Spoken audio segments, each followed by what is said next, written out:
All right, everybody, it is time to introduce our new streaming device. So instead of using our old device, this WDA, which is a wireless display adapter, we are going to be using the Airtame. Now the Airtame, I have already put it up here. Haven't stuck it yet because I'm just testing responses. But this is what the Airtame looks like. So it's a little bit different, looks a little bit more intense, but it's powered precisely the same way. The benefit of the Airtame is anybody can connect to it, whether they're using a Windows device or an Apple device. Both will connect to this quite beautifully. So here's how we start. When you turn on your screen, this is going to be the screen that you see. So if we zoom in a little bit, there you go. And we certainly have all of our information there. Just like with the WDA, you have all of your instructions there. So we definitely want to be connecting before there's anyone in the audience, because otherwise anyone can connect. Eventually there'll be a password on that. Still figuring that out. All right, let's come back out and let's take a look at how we do this. So we have a video kind of already here. We're going to want to play it. We want it to be on our big screen. So here's what we have to do. We have to go into our menu and we have to find the Airtame application. Now it's right here. It's also being pinned right here in the start menu. So it's very easy to find. So we're going to click on that. And here's a wonderful thing. It's really put together in a nice and straightforward way. We have two options here. You can either share a window or share the screen. Now let's take a look at what that means. So when I say share the screen, it's going to ask me for an input number, and you'll see over there it gives me the input number.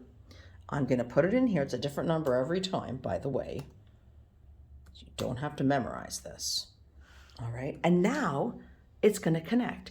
It's going to show everything on the screen that I have here. Okay. So that's sharing your whole screen. Now you can also just share a window. So if we share a window, it's still going to ask us for a pin. So we're going to put that lovely pin in. Did my 6 go in? No, my 6 didn't go in. 8695. And then it's going to ask us to select a window. So at this point, whatever window we choose is going to be the one that we want. And that's going to be the only thing that shows. So if I choose my Chrome window, for example, you'll notice down here, it's only the Chrome window that is showing. It's actually not showing our Airtame window here that's in front. Now it does seem to show it a bit smaller. I'm not certain about that. There doesn't seem to be any option for that. So we'll have to play around with that and see if that can change. But these are the options we have. As was mentioned in the soundboard video, when we first connect to the Airtame, by default, this lovely sound is disabled. And that's to ensure that we are getting the best video streaming possible. However, generally speaking, we want the sound. Okay, so we do actually have to go in here and actively click it. Okay, now our sound from the laptop is actually connected through the Airtame to the soundboard and of course to our lovely speakers down here. There's something really important I want to point out though, because unlike our WDA, this is a bit different. You see, the WDA was treated as both an audio device and a video device. So we actually had to change our audio over here to make sure that the audio was also streaming to the WDA. The Airtame is a little more streamlined. We will not see it here. And I'm actually gonna open this up and show you because this is really important. So right now my speakers are muted on the computer. When I open this up, you'll notice I have the Realtek audio. Those are the speakers that are on board. I also have the Logitech adapter. That's how I connect with my portable stereo down there. Okay. But there's nothing here that says Airtame, and that's because the Airtame does not connect as only an audio device. Our WDA can be connected as only an audio device.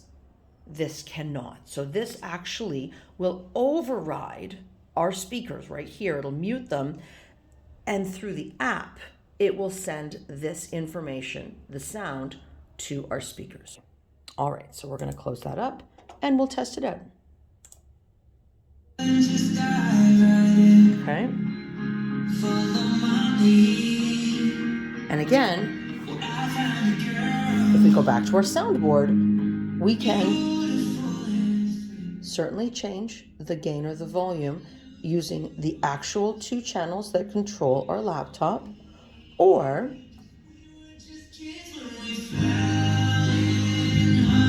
we can use the master, because the master controls all of it.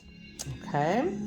And again, if you haven't chosen them, the channel is muted. Now, if I go back here, you can certainly see it's still playing. On the screen, although you can't see quite from this far too well, it's still playing. But we don't have any sound coming out because the channel itself is muted. Also keep in mind, we can have the channel on, but if we mute the if we mute the master, it turns all the channels off. So even though here it's on, the master overrides it and mutes every single channel. So you do need to make sure that not only is your channel on, but also your master is on. Otherwise, no sound for you. And that's the basic use of our soundboard and how we get our microphones working and how we get our laptop connected and sending sound. There'll be another video that follows up with the Airtame and how to connect with that. Thank you guys. That was an overview of our soundboard.